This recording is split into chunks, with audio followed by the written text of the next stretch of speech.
Je vous propose maintenant de regarder la question des impacts du réchauffement climatique sur l'agriculture et sur la sécurité alimentaire.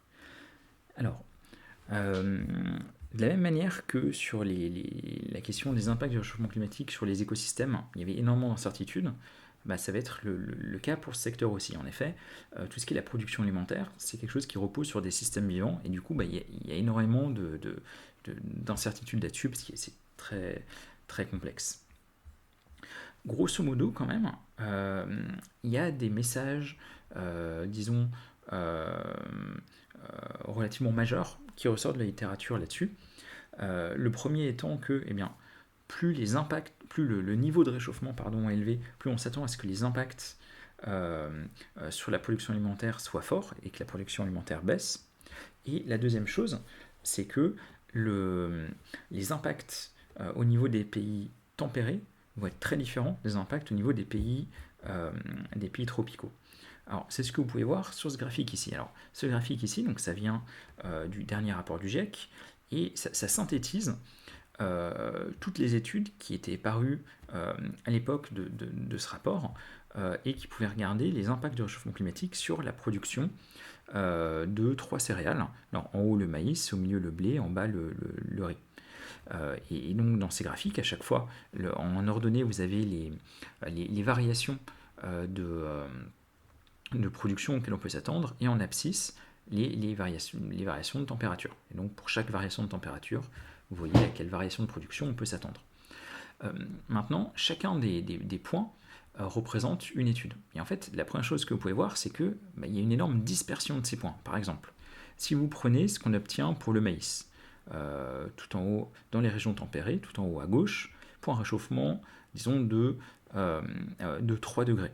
Et bien, il y a certaines études qui disent qu'on va obtenir une baisse de 50% des rendements, d'autres qu'on va obtenir une hausse de 20% des rendements. Donc vous voyez que ça fait une fourchette qui est assez énorme. Et les lignes qui sont représentées, eh bien, c'est, si vous voulez, les tendances qu'on observe à travers ces études.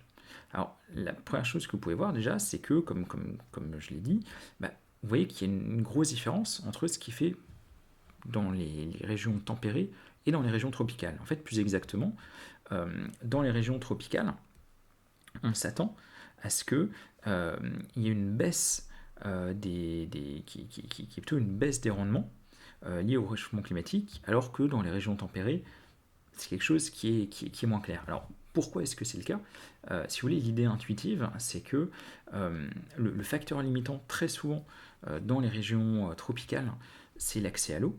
Or, les régions tropicales, c'est justement des zones dans lesquelles le réchauffement climatique va faire qu'il y aura accès à moins d'eau, dans à peu près toutes les régions tropicales, hein, mis à part l'Inde. Euh, et l'autre point, c'est que très souvent, le facteur limitant à la production alimentaire dans les régions tempérées, cette fois-ci, c'est le froid. Et que là, par contre, grâce au réchauffement climatique, eh bien, il fera plus chaud et donc ce sera plus facile de produire de la nourriture et par exemple de faire de l'agriculture. Et c'est ça qui explique qu'il y a cette différence fondamentale entre l'impact dans les régions tropicales et l'impact dans les régions tempérées. Après, bien sûr, les choses en pratique sont beaucoup plus compliquées que ça, hein. Il y a beaucoup d'autres facteurs à prendre en compte. Par exemple, dans les régions tempérées, même s'il fait plus chaud, si jamais vous avez plus de risques de tempêtes, par exemple, qui détruisent les récoltes, bah quand même au total, vous allez avoir moins de récoltes. Ou si vous avez plus de risques d'invasion par des insectes ravageurs, bah, vous risquez aussi d'avoir moins de récoltes. Enfin, du coup, il y a énormément de facteurs qui rentrent en ligne des comptes et qui font que voilà, il y a toujours beaucoup d'incertitudes là-dessus. Alors, un graphique que j'aime bien pour illustrer ces idées, c'est celui-ci. Alors, c'est un graphique qui est assez indicatif, hein, tout simplement parce qu'il provient d'une étude qui est assez ancienne, des années 90, mais disons, le message voilà, que transmet cette étude est toujours valable. Mais les chiffres même, voilà, faut pas les prendre aujourd'hui pour argent comptant. Toujours est-il que, vous voyez, ce qui était regardé dans cette étude, c'était l'impact de la production céréalière pour alors, trois modèles de climat, hein. GCM, c'est des modèles de climat, pour les années 2060. Donc pour un réchauffement du climat pas trop important, hein, 2060. Euh, et vous voyez que le monde est séparé entre pays développés en haut et pays en développement en bas. Puis au milieu, vous avez le total pour le monde en entier.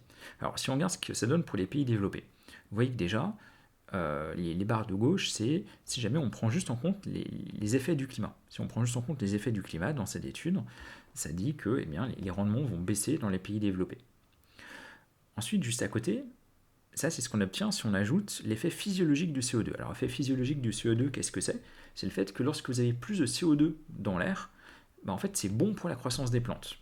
Et du coup, si on prend ça en compte, en plus de la variation du climat lui-même, vous voyez que ça inverse les choses et cette fois-ci, on s'attend plutôt à des hausses de rendement dans les pays développés. Et ensuite, vous avez ce qu'on obtient s'il y a de l'adaptation niveau 1 ou de l'adaptation niveau 2. Alors, adaptation niveau 1 ou 2, là, c'est préciser ce que ça veut dire. Grosso modo, adaptation niveau 1, c'est qu'on peut changer les variétés de céréales qu'on plante, mais pas les céréales. Donc, par exemple, si vous plantez du blé, vous pouvez planter une autre variété de blé, mais ce sera toujours du blé. Alors que l'adaptation niveau 2, c'est on plante tout ce qu'on veut. Et l'adaptation niveau 2, c'est aussi que on peut faire de l'irrigation partout où on en a besoin. Enfin voilà, c'est complètement libre et pas forcément réaliste du coup. Alors que l'adaptation niveau 1, c'est on peut simplement varier la quantité d'eau que l'on met dans l'irrigation. Et encore une fois, c'est une étude assez simple qui n'a pas regardé si l'eau disponible pour l'irrigation était là. Enfin voilà, il y a beaucoup de choses à en voir. Mais ce que vous pouvez voir en tout cas, c'est que dans cette étude-ci, si jamais on s'adapte, on s'attend à ce qu'il y ait des gains potentiels dans les pays développés. Par contre, dans les pays en développement, si on s'attend à ce qu'il y ait des pertes, alors qu'on peut réduire en s'adaptant, en changeant ses pratiques, mais quand même, on s'attend à ce qu'il y ait des pertes lourdes dans les pays en développement. Et du coup, au total, le total est quasiment neutre. Voilà, ça donne un impact à peu près nul au niveau mondial. Alors, du coup, qu'est-ce qu'on peut en conclure? La première chose qu'on peut en conclure, ce serait de dire, du coup, c'est pas grave. Donc, le réchauffement climatique, sur la production alimentaire, ok, c'est bon, on pourra toujours produire autant de nourriture, donc c'est parfait. Alors, ça déjà, c'est un raisonnement qui est un peu compliqué, simplement parce que d'ici 2060, la population mondiale, a priori, va continuer à augmenter, et du coup, on souhaiterait plutôt qu'il puisse y avoir une augmentation de la nourriture disponible qu'une stabilisation. Mais bon, à la limite, il peut y avoir des changements de régime alimentaire, des choses comme ça. Maintenant, l'autre point que vous voyez aussi, c'est que même si au niveau mondial, dans cette étude, on a un impact qui est quasiment neutre, quand même, le fait qu'on produise moins dans les pays en développement et qu'on se mette à produire plus dans les pays développés, ça peut entraîner des conséquences négatives. En fait, il faut imaginer qu'à l'heure actuelle, il y a beaucoup de pays en développement qui ont des économies basées sur la production alimentaire, et du coup, une grande question, c'est contre quoi est-ce qu'ils vont acheter leur nourriture aux pays développés?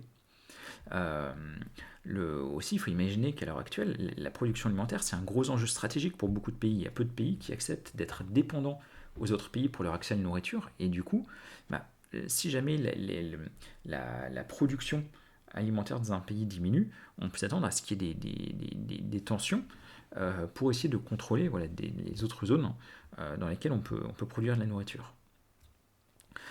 Alors, un autre exemple pour illustrer ça, ici, vous avez une carte de l'Ouganda, donc un pays en Afrique de l'Est, qui est un pays producteur de café. Et en fait, la culture du café, c'est une culture c'est un petit peu comme la vigne, c'est-à-dire qu'il y a des endroits qui sont adaptés à la culture du café et d'autres qui ne le sont pas. Et du coup, on peut faire des cartes comme ça, présentant les zones adaptées à la culture du café et puis les zones qui le sont moins. Et donc à gauche, vous avez les zones productrices de café en Ouganda aux températures actuelles. À droite, ce qui est projeté si jamais il y a une augmentation de 2 degrés des températures. Et vous voyez que les zones dans lesquelles on peut produire du café diminuent très fortement dans le pays. Alors le problème, c'est qu'à l'heure actuelle, le secteur agricole il fait vivre l'essentiel de la population, quasiment 90% de la population de l'Ouganda, et la culture du café, c'est à peu près les 2 tiers des apports en devises étrangères du pays, donc c'est vraiment le secteur majoritaire un secteur extrêmement important dans l'économie du pays. Et du coup, qu'est-ce qui va se passer? En fait, on peut imaginer, pour faire simple, 2 scénarios. Un scénario pessimiste dans lequel le pays n'arrive pas à diversifier ses cultures, n'arrive pas à diversifier son économie, et du coup, au fur et à mesure que les températures augmentent, s'appauvrit de plus en plus. On peut aussi imaginer un scénario optimiste dans lequel le pays anticipe ça, commence à diversifier ses cultures ou son économie, et puis où au final, le réchauffement climatique ne va pas avoir des impacts sur son économie si élevé que ça. Et en fait, vous voyez qu'ici, les conséquences du climat sur le pays sont extrêmement différentes selon que le pays anticipe ou pas les choses. Et ça, c'est vraiment une bonne illustration de ce que c'est que l'adaptation aux impacts du changement climatique. C'est-à-dire qu'en fait, lorsqu'on regarde une très grande partie de la gravité des impacts du changement climatique, enfin une très grande partie de notre vulnérabilité au changement climatique, dépend de si on a anticipé ces impacts et si on s'y est préparé ou pas. Alors, dans le cas de l'Ouganda, est-ce que le pays va réussir à anticiper et à s'adapter ou pas? C'est une question qui est ouverte, hein. Il y a beaucoup d'arguments qui laissent penser que c'est difficile de s'adapter, ne serait-ce que le fait que même indépendamment du réchauffement climatique, c'est déjà très mauvais pour l'économie d'un pays d'être dépendant dans une seule exportation. Voilà, parce que c'est vrai que le pays est très vulnérable aux variations des cours du produit au niveau international, hein. Il y a beaucoup d'exemples historiques là-dessus.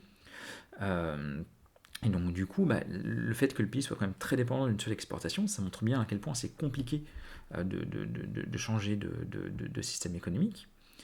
À l'inverse, ce qui tendrait à être optimiste, c'est que voilà, des études comme ça qui montrent qu'il va se passer des choses, il y en a de plus en plus, ou c'est peut-être aussi que dans les négociations internationales sur le climat, des résultats, c'est qu'il y a des financements pour les pays en développement qui proviennent des pays développés pour les aider notamment à s'adapter aux impacts du changement climatique. Donc voilà, il y a des choses qui évoluent. Après, qu'est-ce que ça va donner au final? Ça va sans doute dépendre d'un pays à l'autre, et toujours est-il que vraiment le fait d'anticiper les impacts et de s'y adapter va jouer a priori un rôle crucial sur la gravité globale du réchauffement climatique.